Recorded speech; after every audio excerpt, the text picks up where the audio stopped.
Pero antes de continuar, me gustaría dar lectura al libro de Primera de Corintios, capítulo 14, versículo 9 al 19. Primera de Corintios, capítulo 14, versículos 9 al 19. Dice así la palabra del Señor: Así también ustedes, a menos de que con la boca pronuncien palabras inteligibles, ¿cómo se sabrá lo que dicen? Pues hablarán al aire. Hay quizás muchas variedades de idiomas en el mundo y ninguno carece de significado. Pues si yo no sé el significado de las palabras, seré para el que habla un extranjero, y el que habla será un extranjero para mí. Así también ustedes, puesto que anhelan dones espirituales, procuren abundar en ellos para la edificación de la iglesia. Por tanto, el que habla en lenguas, pida en oración para que pueda interpretar. Porque si yo oro en lenguas, mi espíritu ora, pero mi entendimiento queda sin fruto. Entonces, ¿qué? Oraré con el espíritu, pero también oraré con el entendimiento. Cantaré con el espíritu, pero también cantaré con el entendimiento.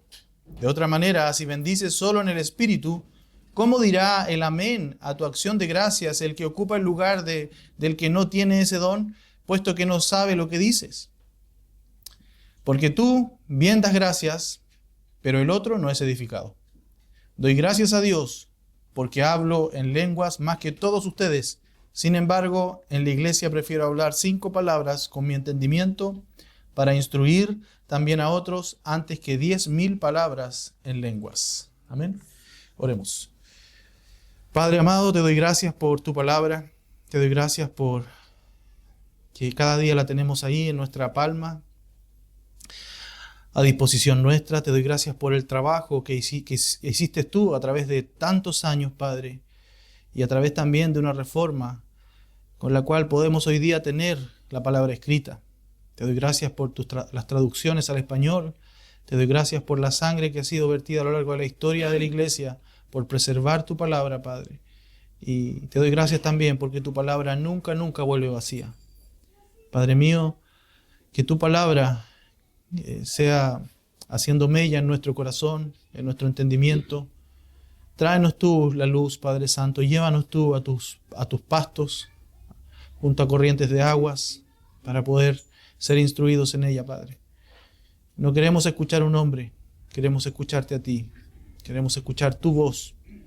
Y desde ya te ruego que tu Santo Espíritu y tu Hijo Jesucristo tomen absoluto control de esta reunión.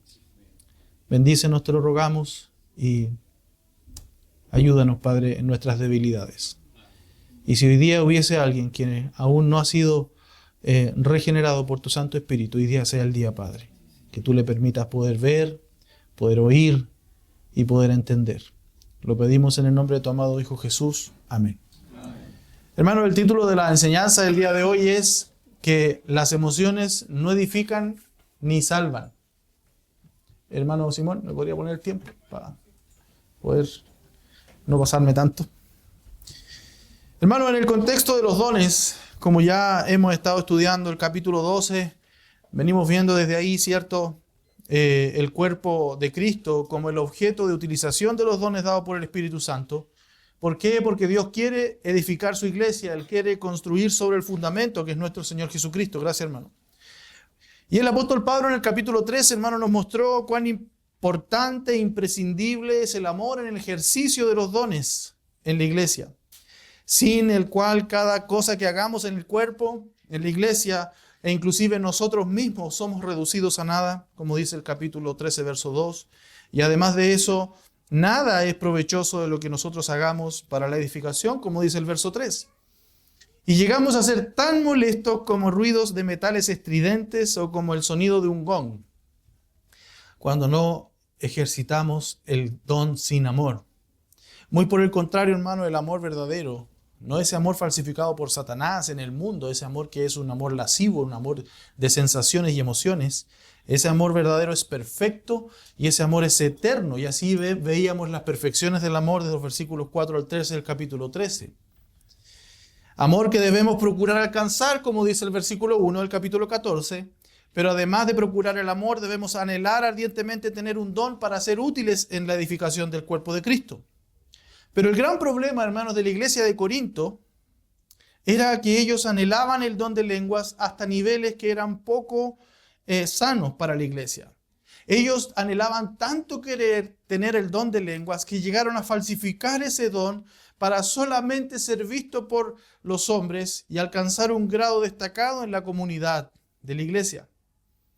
Esto, como lo veíamos, ¿cierto?, hace algunos domingos ya atrás, era influido mucho por la cultura grecorromana de aquel entonces, que lo que buscaban eran experiencias a través del éxtasis, a través de bailes, a través de danzas frenéticas, hasta quedar semiconscientes, en una especie de trance, que lo que en ellos lograba era un éxtasis, era como un estado espiritual máximo.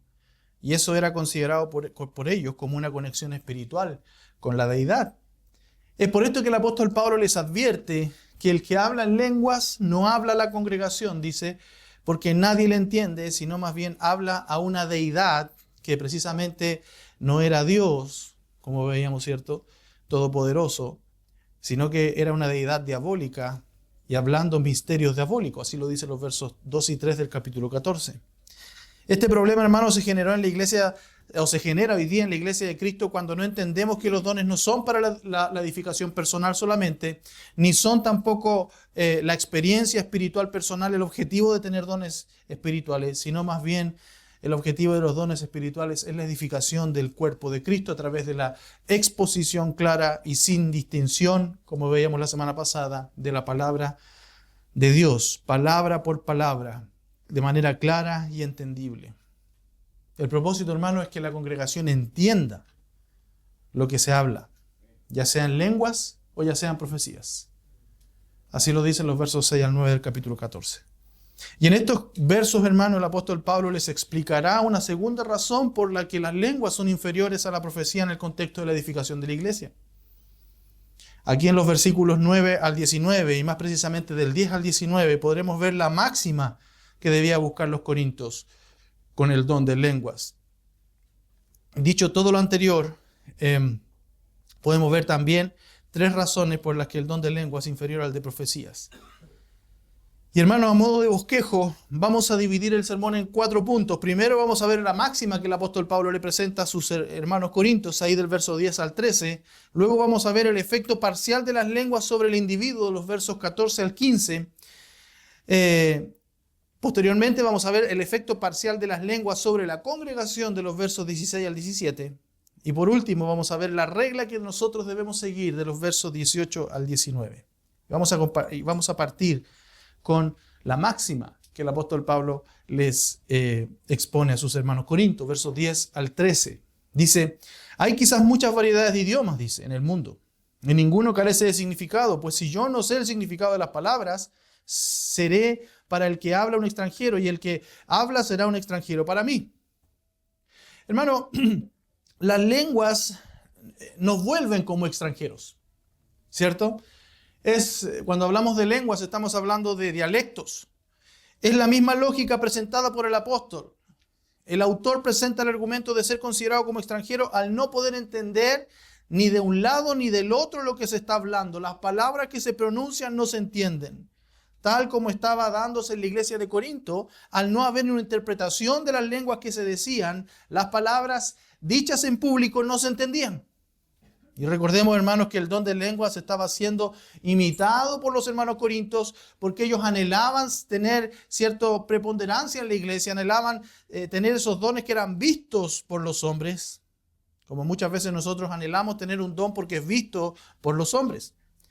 Y el apóstol Pablo les instruye inclusive a anhelar los dones con la motivación correcta, y este es el segundo punto dentro de esta máxima. Así lo dice el verso 12 del capítulo 14, cuando dice, así también ustedes, puesto que anhelan dones espirituales, debido a que anhelan esos dones, les dice el apóstol Pablo, procuren abundar en ellos para la edificación de la iglesia. ¿Cuál debe ser la motivación correcta de anhelar un don? Debe ser edificar tu iglesia. Y de acuerdo a lo expresado por el apóstol Pablo en el verso 12, ya era un hecho que los corintios anhelaban los dones espirituales. Y así les exhorta inclusive en el capítulo 12, verso 31, que anhelen tener dones. Pero el apóstol Pablo les anima a que procuren abundar en ellos con un único propósito de edificar la iglesia, como ya lo habíamos dicho anteriormente. Hermano, el propósito que tenían los corintios no era edificar la iglesia, era mostrarse a la iglesia. Era que la iglesia los viera. Era que la iglesia admirara sus talentos y sus dones. Era que la iglesia pensara qué tan espiritual es ese hermano porque habla en lenguas. Miren las cosas que dice, no las entiende nadie. ¡Wow! Maravilloso. Es como cuando alguien predica y nadie entiende. Cosa que yo procuro no hacer, porque ya he sido criticado en ese sentido. Que predico y nadie entiende. O que algunos no entienden. Hermano, ese no es el objetivo del don. El objetivo del don es que todos entiendan. El objetivo de quien se para adelante a predicar no debe ser el que los otros lo admiren. Debe ser de que ustedes entiendan y así puedan ser edificados en la palabra del Señor. El propósito final de este anhelo, hermano, es la edificación de la iglesia de Cristo. No es la autoexaltación. Si tú procuras tener un don, entonces procúralo para la edificación de tu iglesia. Pero muchos, hermano, muchos, y me incluyo, caímos en algún momento en el error de anhelar un don para ser autoexaltados, para mostrarnos a los demás, para que los demás vieran cuán hábiles o capacitados somos por Cristo. Hermano, todo eso destruye la obra que Dios hace a través de nosotros.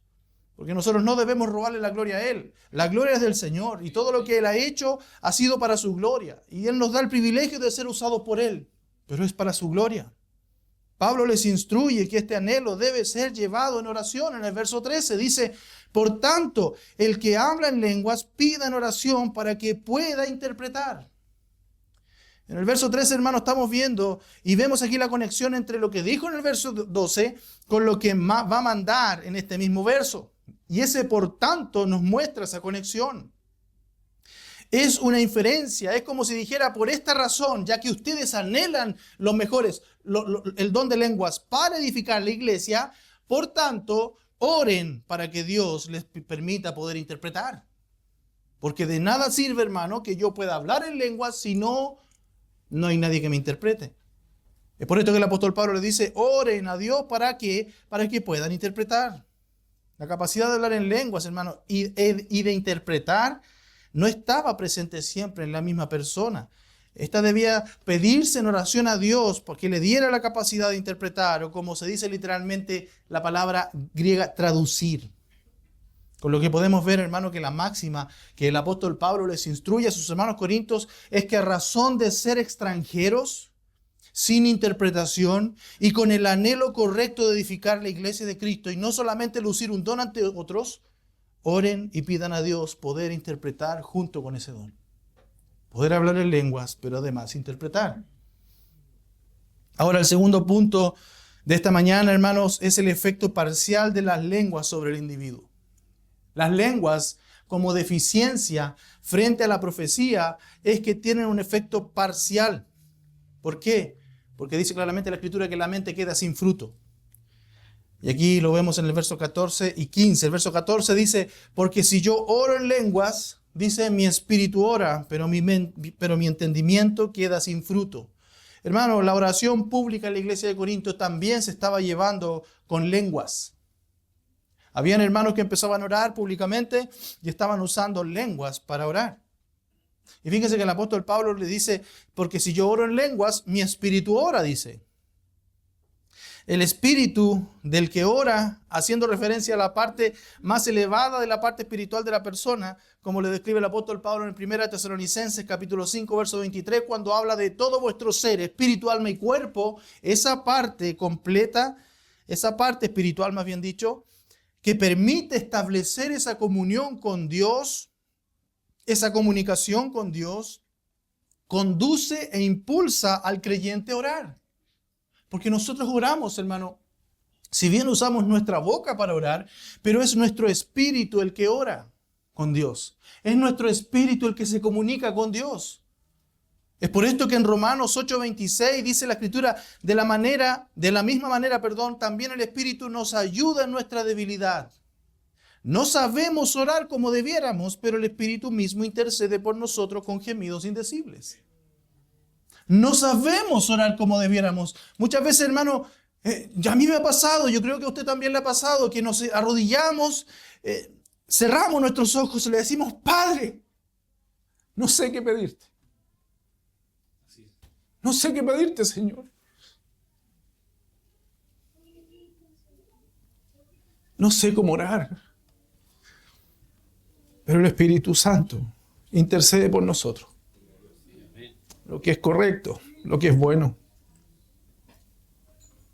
Esa parte espiritual es la que ora junto a Dios o se comunica con Dios.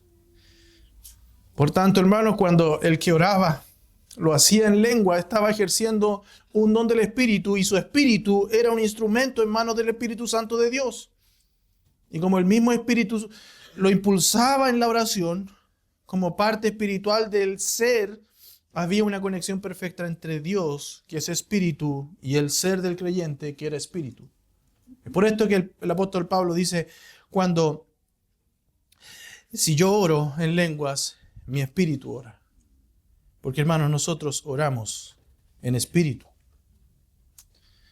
Es necesario entender, hermanos, que el Espíritu Santo, que da el don y que impulsa el ejercicio del mismo don, no es una fuerza irresistible que toma posesión de la persona que ora en lenguas y lo hace de manera irresistible orar, como algunos piensan. No, hermano, es con todo el entendimiento y con toda la voluntad. El apóstol Pablo no está hablando de que, no, mi espíritu oró, el espíritu de él está orando y no tiene ni un control sobre lo que dicen sus labios. No. Lo que está enseñando el apóstol Pablo es que el que ora controle lo que hace. Como dice, termina el capítulo 14, usted lo puede revisar en su Biblia, que todo se haga decentemente y en orden. Que controle lo que hace el que está orando en lenguas. Ya que si es impulsado por el Espíritu y no puede interpretar lo que dice, debe orar en silencio, como el apóstol Pablo más adelante se los exhorta en el capítulo 14, verso 28. Dice, pero si no hay intérprete, que guarde silencio en la iglesia y que hable para sí y para Dios. O sea, no está prohibiendo usar el don de lenguas. Dicho sea de paso, hermano, nosotros no creemos que está vigente el don de lenguas, no somos continuistas. Pero estamos viendo en el contexto del don de lenguas para luego ver la aplicación.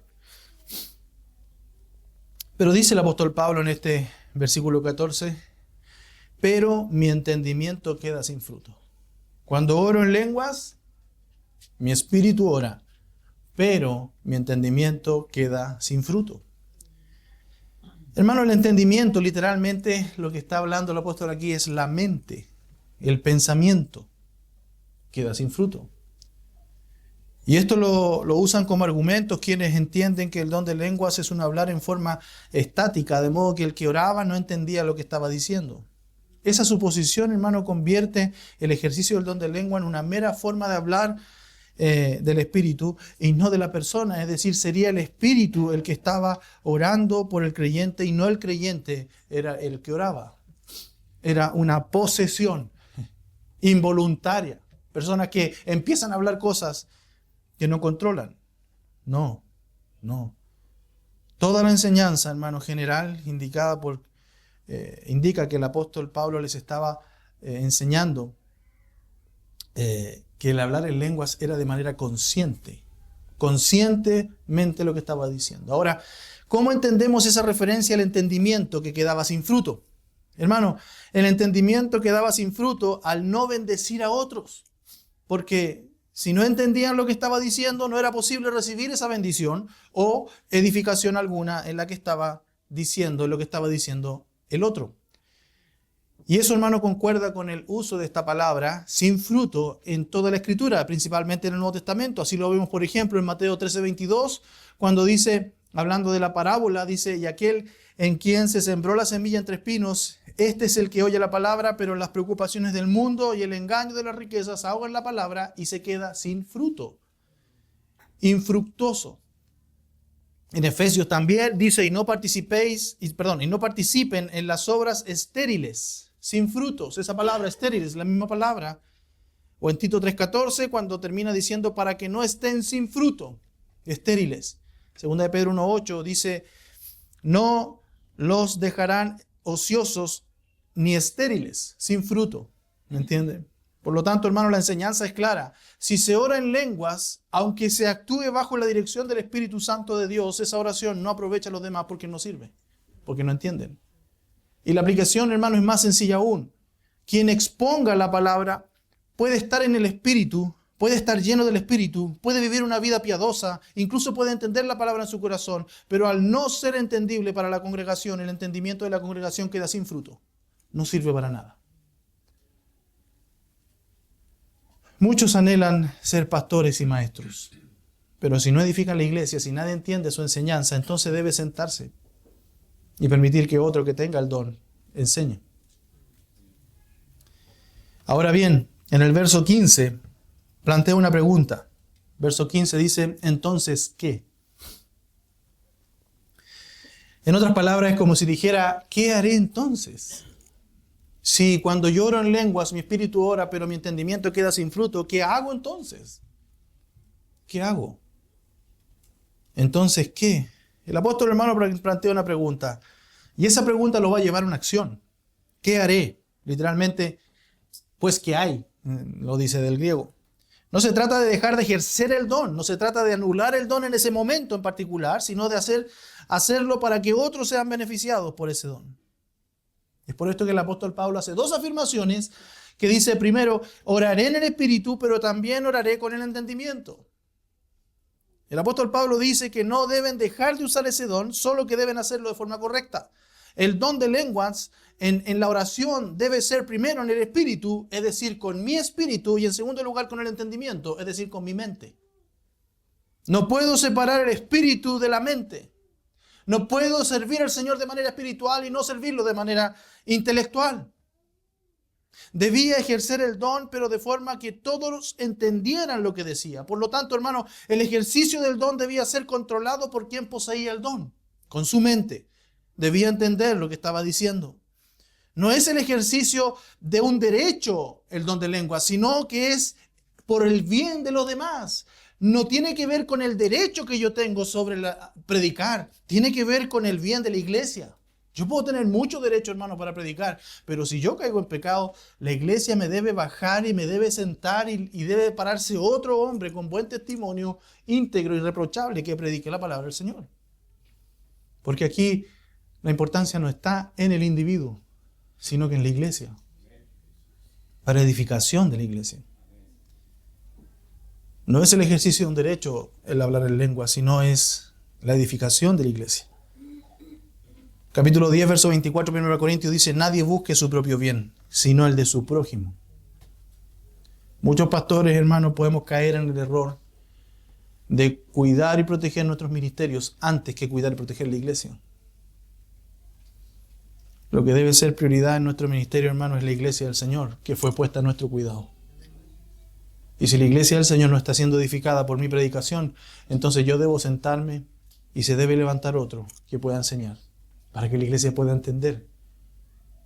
No, el culto estuvo lindo, precioso, espiritualmente hermoso, sí, pero ¿qué entendiste con tu mente? ¿Qué vino a tu mente? ¿Qué concepto entró en tu mente? Hay cultos hermosos, preciosos, espiritualmente, hermano, hablando. ¿Pero qué espíritu? Pero hace otra afirmación. Cantaré con el espíritu, pero también cantaré con el entendimiento. De la misma forma ocurre en el canto, hermano. Pablo enseña que la opción para la alabanza es con el espíritu, pero también con el entendimiento. Es decir, con mi espíritu y con mi mente. Lo mismo. Y cuando habla aquí de cantar, hermano, cuando habla de cántico, tiene que ver con una expresión de alabanza que podía ir acompañada de instrumentos. El verbo cantar, que es psalo, tiene relación con tocar un instrumento y se usa de esa manera. Desde el principio, hermano, de la vida cristiana, desde el principio del cristianismo, el cantar formaba parte del culto.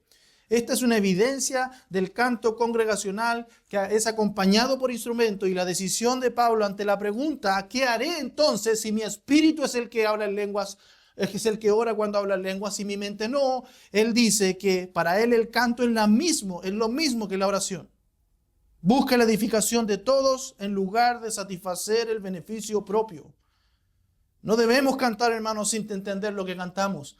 No debemos cantar cantando cosas que ni siquiera entendemos. La emoción surge de la información. Nosotros muchas veces buscamos en la liturgia emociones. Muchas personas vienen a la iglesia a buscar emociones. A través del canto, a través de la predicación, a través de la experiencia, en diferentes cosas buscan la emoción. Hermano, el orden correcto es que la emoción viene desde la información. Cuando informamos nuestra mente, entonces se produce necesariamente una emoción. El problema de los corintios, hermano, era que habían cambiado el orden, es decir, buscaban la emoción sin el entendimiento, sin la información. Ellos querían pararse a hablar en lenguas, tener cultos espirituales, pero no con el entendimiento. Su mente estaba sin fruto. Y Pablo enseña que la transformación del creyente, que incluye sus emociones y su conducta, comienza con la renovación de su entendimiento. La mente renovada produce, ¿cierto?, un cambio integral, incluyendo los sentimientos y las acciones. Romanos 12, 1 al 2 dice: por tanto, hermanos, les ruego por las misericordias de Dios, lo que mencionó anteriormente, que presenten sus cuerpos como sacrificio vivo. Pero ¿cuándo tú debes presentar tu cuerpo como sacrificio vivo? Cuando tú entendiste las misericordias que presentó anteriormente. Cuando tú viste el sacrificio, cuando fuiste informado, tu mente fue informada del sacrificio del Señor Jesús, ahora presenta tu cuerpo como sacrificio vivo y santo, aceptable a Dios, que es el culto racional de ustedes. Es el culto con tu razón. Es porque entendiste el Evangelio, entendiste el sacrificio del Señor Jesús, y por lo tanto tú en tu emoción entregas tu cuerpo para hacer sacrificio vivo. Y no se adapten a este mundo, sino transfórmense mediante la renovación de su mente, para que verifiquen cuál es la voluntad de Dios, lo que es bueno y aceptable y perfecto. Por eso, hermano, es que no podemos buscar la emoción antes de la información. Un pensar correcto, es decir, en lo verdadero, en lo justo, en lo puro, nos lleva a tener paz, como dice Pablo en Filipenses 4:8. Por lo demás, hermanos, todo lo que es verdadero, todo lo digno, todo lo justo, todo lo puro, todo lo amable, todo lo honorable, si hay alguna virtud o algo que merece elogio, en esto, siéntanlo. Siéntanlo. Eso dice. Piénsenlo. En esto pensad, dice la Reina Valera. La Biblia de las Américas lo traduce como mediten. Usa tu mente y medita en esto. Si hay algo bueno, si hay algo que es verdadero, si hay algo que es digno de pensar, si hay algo que es justo, si hay algo que es puro, si hay algo que es amable, si hay algo que es honorable, si hay algo que tiene alguna virtud, algo que merece algún elogio, en eso medita, en eso piensa. Lo que también han aprendido y recibido y oído y visto en mí, dice, esto practiquen. Fíjense, luego viene la práctica. Viene el pensamiento. Tú informas tu mente con todo lo bueno, lo verdadero, lo digno, lo justo, lo puro, lo amable, lo honorable, lo virtuoso, lo elogioso. Con eso tú informas tu mente. Y luego viene la práctica. Practica lo que tú has visto de mí. Y el Dios de paz estará con ustedes. Recién ahí tú vas a tener paz con Dios.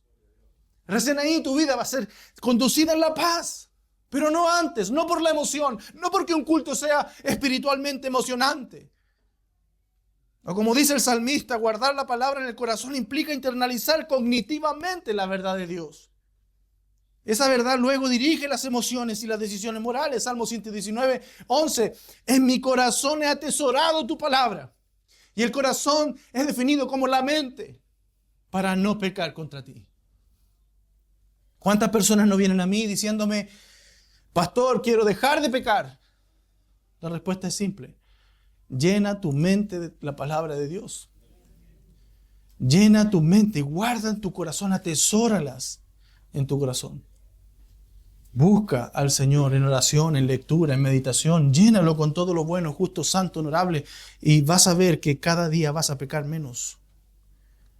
Una iglesia se santifica a través de la exposición de la palabra de Dios cuando entienden. Hermanos, en esa hermosa oración de nuestro Señor Jesús, en Juan 17, podemos ver que la santificación, que incluye la purificación de los deseos y los afectos, procede del conocimiento de la verdad revelada, es decir, de la verdad. La verdad ilumina la mente y ordena el corazón. Juan 17, 17, el Señor Jesús le pide a su Padre, santifícalos en la verdad. Las emociones son verdad. Los cultos, las alabanzas, tu palabra es verdad. Esa santificación progresiva solo se obtiene a través del conocimiento de la verdad. Finalmente, como dice Pablo a los Efesios, el orden es mental primero. Efesios 4:23. Y que sean renovados en el espíritu de su mente y se vistan del nuevo hombre, el cual en la semejanza de Dios ha sido creado en la justicia y santidad de la verdad. El orden, hermano, no es dejar de pecar primero. El orden es llena tu mente.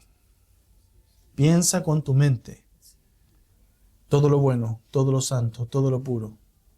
Lee tu palabra. Medita en tu palabra, en la palabra de Dios. Memoriza libros. ¿Cuántas veces has leído la Biblia esta semana? ¿Cuántas palabras han salido por tus labios en alabanza a Dios? Y después nos preguntamos, ¿por qué sigo pecando, Señor? Porque tus emociones van a surgir de tu mente. La Biblia enseña un orden antropológico claro. La mente recibe y procesa la verdad, que es la información. El corazón, que es el centro de los afectos y la voluntad, responde conforme a esa verdad. Y la conducta expresa lo que el corazón siente y cree. Cuando tú ves una persona en pecado, no es que la persona en su cuerpo esté pecando, es que en su corazón no hay verdad. Es que su mente no ha recibido y procesado la verdad.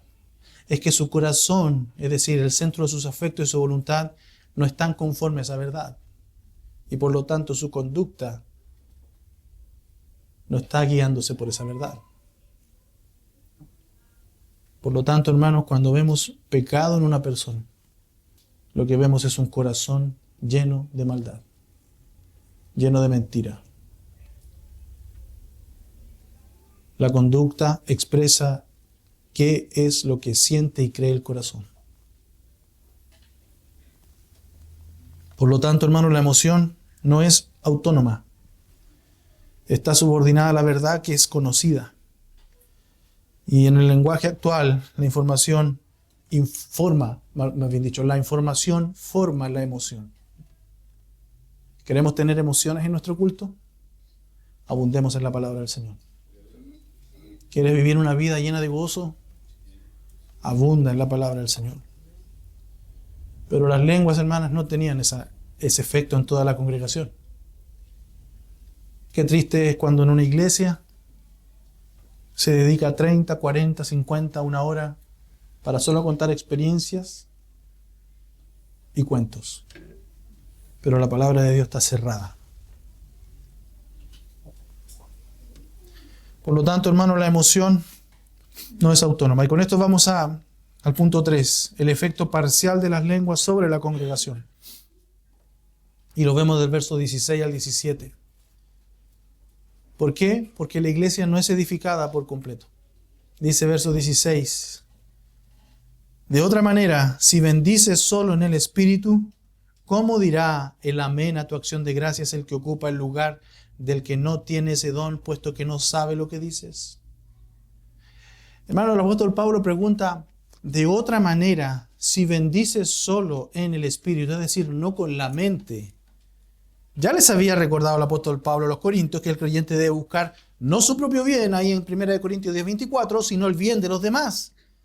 Entonces, el uso del don simplemente para manifestarlo en público, sin orientarlo hacia la edificación de los presentes en esa congregación, es un uso incorrecto del don de lenguas.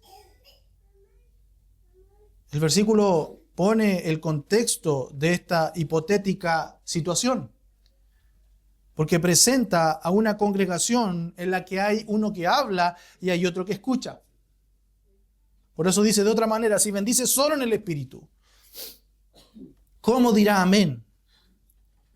El que hace uso de la palabra está pronunciando palabras de adoración, palabras de bendición a Dios, palabras de bendición sobre la congregación, al estilo de los judíos. Por ejemplo, lo podemos ver en Salmo 106, 48, cuando dice: bendito sea el Señor, Dios de Israel, desde la eternidad y hasta la eternidad. Y todo el pueblo diga: amén, aleluya. Es decir, hay uno que dice: bendito sea Dios, y el pueblo dice: amén, aleluya. Dicho sea de paso, hermano, esta iglesia dice muy poco amén. Y yo de repente pienso que estoy predicando solo. Quizás yo debiera traducirme el amén también. Usted debe decir amén cuando se diga una verdad. Usted debe decir amén cuando se diga una bendición al Señor. Debemos decir: así sea.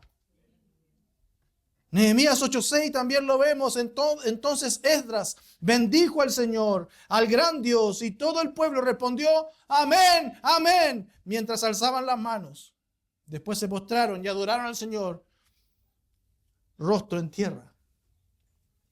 Pero hermanos, nosotros muchas veces vivimos vidas sin amén. Entonces, en este entorno de un culto, es mejor entender que se trataba de una oración de alabanza, una oración de bendición a Dios, lo que está hablando el apóstol Pablo aquí. Y esta expresión, hermano, era hecha con el impulso, como ya veíamos, del Espíritu Santo, en la que el Espíritu del que lo hacía era conducido en esa acción divina, usando para eso el don de lenguas que había recibido de él. Dicho sea de paso, hermanos, cuando nosotros vemos que el Espíritu Santo es quien usa el don, debemos entender que quien se para acá adelante a predicar el Evangelio, a predicar su palabra, está siendo usado como un guante por el Espíritu Santo de Dios. Agrega el apóstol Pablo ahí en el verso 16 del capítulo 14. De otra manera, si bendices solo en el Espíritu, ¿cómo dirá amén a tu acción de gracias el que ocupa el lugar del que no tiene ese don? O sea, habla de un individuo en particular. ¿Cómo va a decir amén ese que ocupa el lugar de alguien que no tiene ese don? En la reunión, hermano, estaban otras personas presentes, al igual que en las reuniones hoy día. Nosotros tenemos visitas muchas veces, y esas visitas son simples oyentes, como dice la Reina Valera. El término que no tiene ese don es el término griego idiotes, y equivale a una persona sin cultura, a una persona que es profana, a una persona que no entiende. Y en el contexto aplicado no hablamos de un idiota, sino que hablamos de una persona que no conoce lo que es la liturgia, no conoce el culto, no conoce la ley, no conoce la Biblia. Es un simple oyente que vino por alguna razón a la reunión de los creyentes. Por eso habla de simple oyente la Reina Valera. La diferencia apreciable es que se trata entre un contraste entre quien ocupa el ministerio, entre quien está siendo usado por el Espíritu Santo a través de su Espíritu para bendecir a la iglesia, y otro que está allí como simple oyente, que no tiene idea de lo que está pasando. Es por esto, hermano, que las oraciones, la alabanza, la Santa Cena, la acción de gracias deben hacerse en palabras comprensivas para todos, especialmente para quien es un simple oyente en esa reunión, entre los que podrían contarse, entre los que debería considerarse que no tienen ese don de lenguas y no tienen tampoco intérprete, como dice la palabra del Señor en el verso 24. Pero si otros profetizan y entra un incrédulo y uno sin ese don, por otro será convencido, por todos será juzgado. El apóstol Pablo hace una pregunta acá que está entre medio, esa persona que es un indocto, pero dice: ¿cómo dirá el amén a tu acción de gracias, puesto que no sabe lo que dices?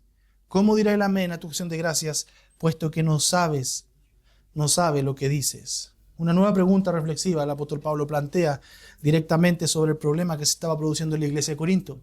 Ese visitante no podrá asentir o no hacerlo a lo que se estaba diciendo, porque no entendía el significado de lo que se estaba hablando. Si se trataba de una oración, no podía decir amén e identificarse con la acción de gracias del que estaba dando gracias, o la alabanza con quien estaba alabando, porque nadie asiente lo que no entiende. De manera que cuando se haga una reunión eclesial, hermano, debe ser comprensible para todos los asistentes, en un idioma claro, y si hay diversas lenguas, debe haber interpretación de esas lenguas. Y no estoy hablando hoy día de que vayan a haber más lenguas como las lenguas del libro de 1 Corintios. Estoy hablando de que si hubiesen personas de un idioma de inglés, por ejemplo, debiera haber traducción. Como hay iglesias, hermanos, que tienen diferentes idiomas. Debiéramos procurar la edificación de todos, para que así puedan entender lo que se está hablando y haciendo en la congregación. En el tiempo actual, hermanos, las iglesias, o hay iglesias que consideran el don de lengua como evidencia de estar en posesión del Espíritu Santo y consideran la participación en las lenguas, que muchas veces como un simple ruido, ¿cierto?, inarticulado, incomprensible, y eso lo consideran como una máxima de plenitud del Espíritu Santo. Pero el apóstol Pablo no está hablando de eso, está hablando de quien entiende lo que dice, de quien se le puede traducir lo que dice. Por eso está haciendo un orden. Y si usted alguna vez fue a alguna iglesia en donde se hablaban lenguas que no se traducían, entonces esa no es una buena iglesia. El propósito fundamental en todo este capítulo, hermano, es la edificación de la iglesia. Esos cultos en donde la gente se para y habla cosas que nadie entiende, hermano, son simplemente sentimentales. Generalmente son cultos de ciegos, espiritualmente hablando, que no transmiten ningún concepto a la mente. La gente no entiende nada. Dice gloria a Dios, aleluya, pero a cosas que no entiende. Simplemente provoca una manifestación de espiritualidad que no es impulsada por el Santo Espíritu de Dios, sino por las emociones humanas. Está muy lejos de ser un culto al que el apóstol Pablo estaba exigiendo en la iglesia de Corinto. Verso 17 dice, porque tú bien das gracias, pero el otro no es edificado. Hermano, la posición del que habla o alaba o bendice o agradece en general o ora en lenguas es correcta en su contenido y sin duda en su expresión idiomática en la lengua en que ha sido pronunciada es correcta. El que oraba lo hacía correctamente. ¿Por qué? Porque era un don del Espíritu Santo. Lo que sirve también para confirmar que debía entender lo que se estaba diciendo. Es por esto que el apóstol Pablo dice aquí, porque tú bien das gracias. Es decir, tú que hablas en lenguas, bien das gracias. Pero el otro no es edificado, dice. Y esa conjunción que usa el apóstol aquí, pero, orienta, ¿cierto?, la atención hacia el otro. El otro no es edificado, el oyente no es edificado. Y este no es edificado porque no entiende lo que se ha dicho. Entonces el apóstol Pablo, con cierta ironía, lo que le está diciendo a sus hermanos corintios es, mientras tú oras bien, nadie entiende y nadie es edificado. Qué bonito que ores en lenguas, qué bonito que seas una persona espiritual, pero si no hay entendimiento en la congregación, no sirve de nada. Y esto, hermano, revela lo absurdo e incorrecto del uso del don de lenguas en la congregación de Corinto. Y por último, punto 4, nos lleva a la regla que nosotros debemos seguir. 1 Corintios 14, 18 dice, doy gracias a Dios porque hablo en lengua más que todos ustedes. Sin embargo, en la iglesia prefiero hablar 5 palabras con mi entendimiento para instruir también a otros antes que 10,000 palabras en lenguas. El apóstol Pablo agradece a Dios porque él hablaba en lenguas más que todos. Y producto de que el apóstol Pablo quizás estaba siendo juzgado de que él menospreciaba el don de lenguas, él les dice, no, yo hablo más que todos ustedes. El don de lenguas en el apóstol, hermano, era abundante. Y él da gracias porque él habla en lenguas más que todos los creyentes de Corinto. Estaba como apóstol dotado de los dones más altos y con el más alto grado, porque era un apóstol del Señor Jesús. Era un creyente enriquecido por Dios y él hablaba en más idiomas que ningún otro de los creyentes en Corinto. Pablo poseía y usaba el don de lenguas. Él no está hablando de la incapacidad de hablar en lenguas. Él no está hablando de la frustración porque él no tenía el don de lenguas. Entonces todos los demás se callen, dejen la profecía solamente. No, él dijo, yo también tengo don de lengua. Yo hablo muchas lenguas. Pero también, hermano, quizás el apóstol Pablo podría estar habiendo hablado de todos los conocimientos que él tenía con respecto a los idiomas. Él sabía el griego, él sabía y conocía el latín, él podía manejar el arameo, el hebreo. Hermano, él podía hablar idiomas porque él los conocía también. Bien sea por el conocimiento personal o por el don que Dios le hubiera dado, en cualquier caso puntualiza el hecho de que él conocía muchos idiomas. Sin embargo, dice en el verso 19, en la iglesia prefiero hablar 5 palabras con mi entendimiento para instruir también a otros antes que 10.000 palabras en lenguas. No hay ninguna duda, hermano, que el apóstol Pablo aceptaba los dones del Espíritu como el don de lenguas, pero él toma una determinación personal y es la determinación que nosotros debemos tomar como consejo para nuestra vida. Si bien hoy día no hablamos en lenguas, porque ese don ya está caducado, debemos tomar el consejo del apóstol.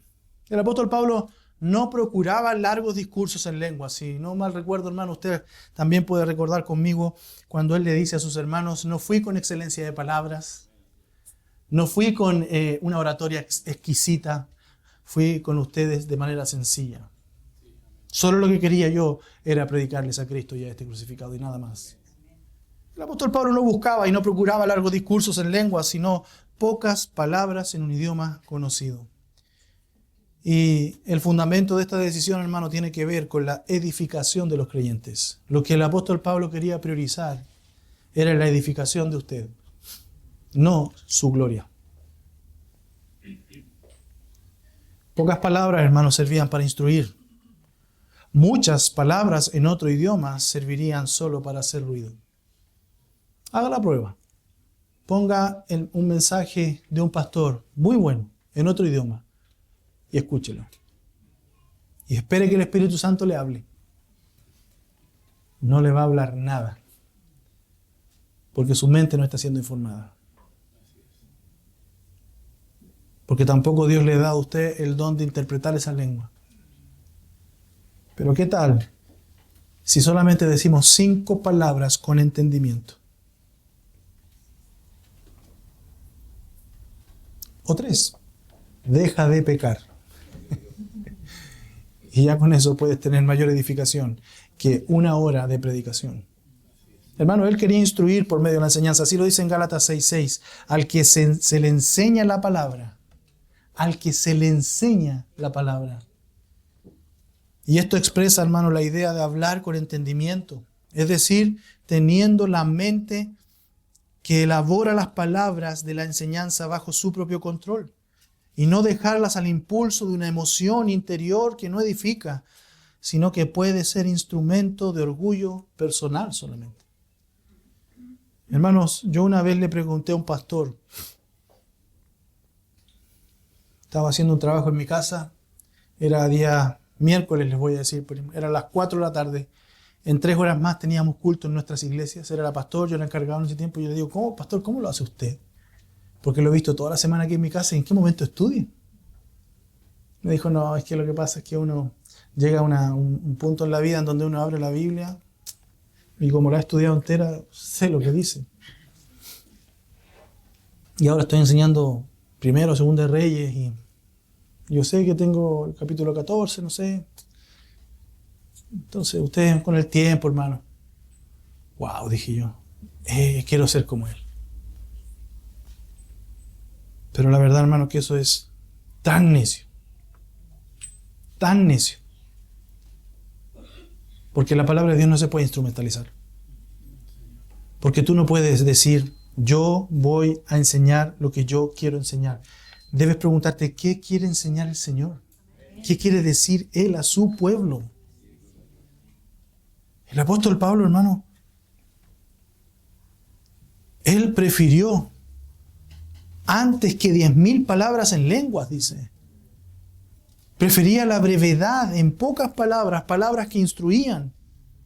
Y en este ejemplo, hermano, habla de 5 palabras contra 10.000 palabras. ¿Y sabe que son 5 palabras con entendimiento y 10.000 palabras en lenguas? Yo investigué ahí y una predicación que viene a ser como un discurso se pronuncian entre 100 y 130 palabras por minuto.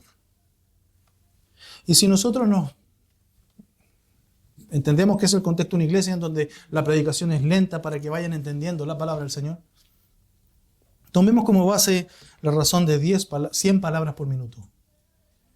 Si fueran 10.000 palabras por minuto, 10.000 palabras de las que está hablando el apóstol Pablo, ¿sabe cuánto tiempo es? 1 hora 40.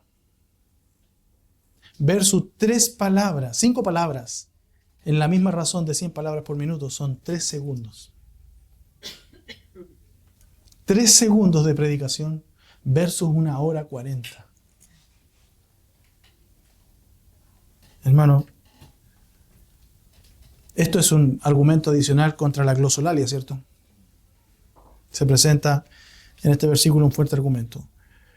Y fíjense, hermano, que nos está dando gracias a Dios por hablar en forma ininteligible, que es lo que supondría el don de lengua en expresiones inarticuladas, es decir, con palabras que ni él mismo entendía, como afirma la posición carismática.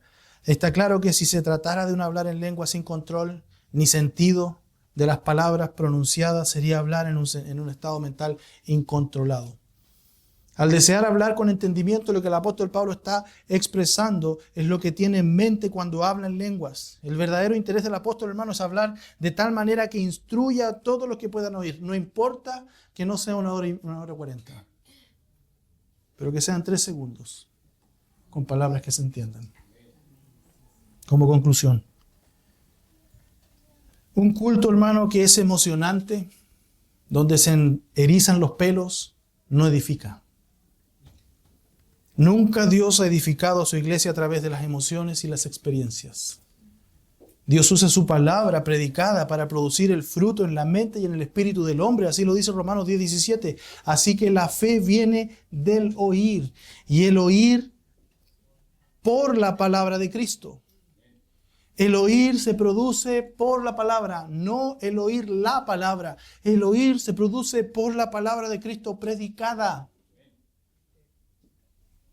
Si tu corazón está cerrado, la palabra de Cristo lo abrirá. Y fíjense, hermanos, que Satanás no buscará evitar que experimentes cosas emocionantes. Al contrario, él buscará emociones en tu vida.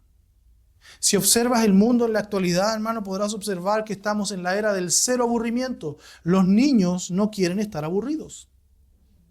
Estoy aburrido, mamá. Estoy aburrido. Y hay que buscar la entretención. Cuando en realidad el aburrimiento, hermano, lo que hace es producir creatividad.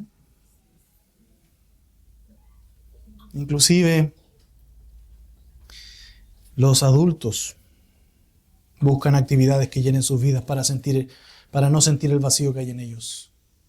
¿Cuántos hombres no llenan su vida con fútbol, no llenan su vida con deportes extremos, no llenan su vida con trabajo inclusive? No llenan su vida con actividades porque lo único que tienen en su corazón es vacío. Las iglesias se están enfocando en el show más que en la palabra expuesta y predicada. Cada vez las pantallas son más grandes y la palabra es más chica.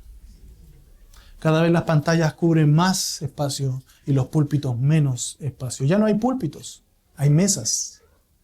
Ya no hay mensajes expositivos de la palabra del Señor. Hay mensajes motivacionales. La gente no busca ir a ser golpeada con la palabra y cortada como espada de 2 filos. Lo que busca es ir a ser animadas para seguir en su pecado. Cada vez las iglesias se están enfocando más en el show que en la palabra expuesta y predicada. Y todo este sistema mundano orquestado por el príncipe de este mundo lo que está buscando es arrebatar lo sembrado en la mente, tal como la parábola del sembrador en Mateo 13, 3-4. Y les habló muchas cosas en parábolas diciendo: el sembrador salió a sembrar, y al sembrar parte de la semilla cayó junto al camino, y vinieron las aves y se la comieron. Más adelante el Señor Jesús la explica esta parábola en el verso 19 del capítulo 13. A todo el que oye la palabra del reino y no la entiende, el maligno viene y arrebata lo que fue sembrado en su corazón. Este es aquel en quien se sembró la semilla junto al camino. ¿Por qué es tan importante que un predicador sea claro? ¿Por qué a mí me duele tanto cuando alguien me dice que no entiende? Porque sin entendimiento no hay salvación, hermano. Sin entendimiento no hay salvación, no hay regeneración. Porque si no la entiendes, Satanás va a arrebatar lo que fue sembrado en tu corazón. Entender es crucial para ser salvo. Y por ende es evidencia de ser hijo de Dios también. Y con esto, hermano, podemos ver en el Evangelio sinóptico de Lucas que Jesús les enseña por qué la gente no entendía. Dice en Lucas 8:9, sus discípulos le preguntaban, ¿qué quería decir esta parábola?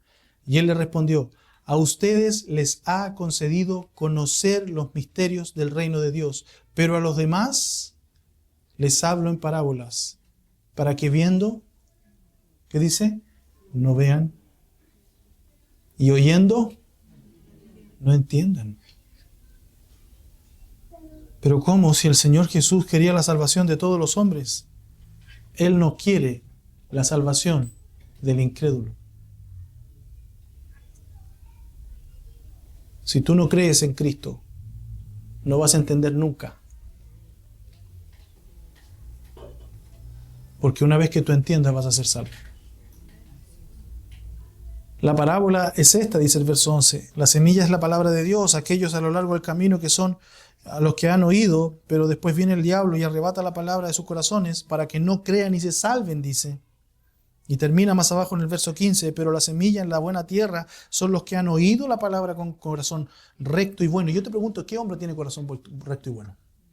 Ninguno. ¿Por qué oyen la palabra con corazón recto y bueno? Porque Dios ya los había regenerado cuando oyeron la palabra. Y la retienen.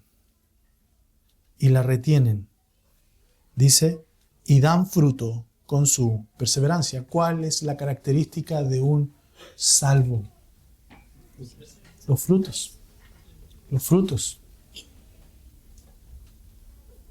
No es que escuchen la palabra, no es que se sienten en las iglesias, son los frutos. En Marcos 4:10 dice, cuando Jesús se quedó solo, sus seguidores junto a los 12 le preguntaron sobre estas parábolas. A ustedes les ha sido dado el misterio del reino de Dios.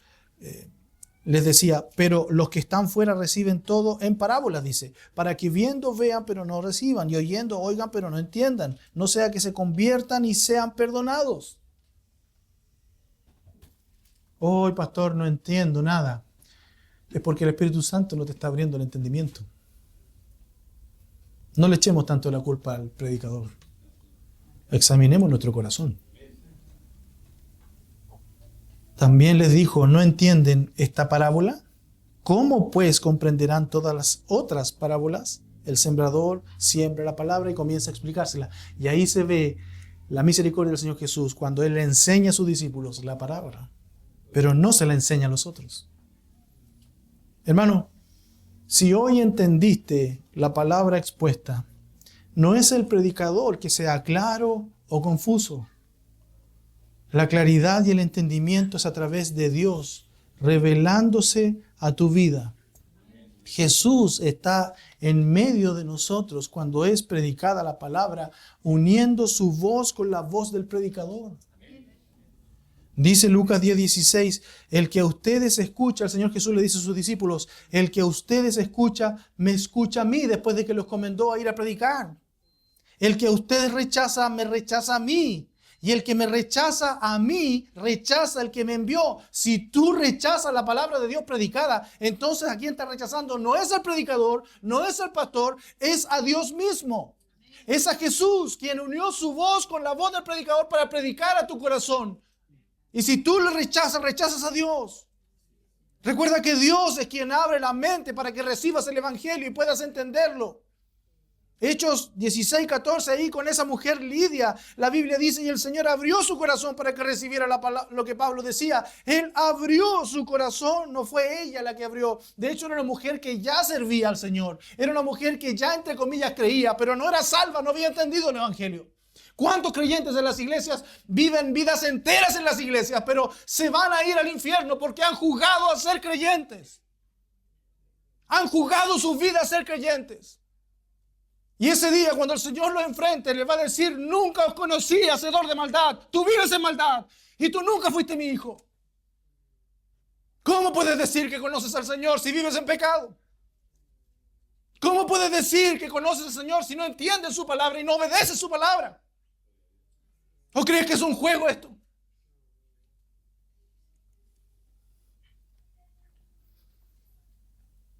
Dios es el único que puede abrir la mente para que puedas entender y no sea como aquellos a quienes Jesús habló en parábolas para que no creyeran y no se salvaran. Dios te está hablando esta mañana. Dios te está hablando esta mañana. Ven a Él entonces en arrepentimiento y fe. Tú debes responder a su llamado, ya que entendiste el mensaje. Debes responder a ese llamado, al evangelio predicado en 1 Corintios 15, cuando el apóstol Pablo le dice: ahora les hago saber, hermanos, el evangelio que les prediqué, el cual también ustedes recibieron, dice, en el cual también están firmes, por el cual también son salvos, si retienen la palabra que les prediqué. Y esa palabra retienen es en simplificada frase: retener, entender. Si entendiste la palabra que prediqué, a no ser que hayan creído en vano, porque yo les entregué en primer lugar lo mismo que recibí, que Cristo murió por nuestros pecados conforme a las Escrituras, que fue sepultado y que resucitó al tercer día conforme a las Escrituras. Es la misma palabra que usó en Lucas 8:15, catejo, que significa sostener, poseer, retener. Y yo te animo, hermano, si tú has entendido la palabra, no solo hoy día, sino en estos años, desde que recibiste al Señor Jesús, agradécele, porque Él es quien te abrió el entendimiento y te permitió poder entender. Y si no entendiste, entonces ven a Él arrepentido.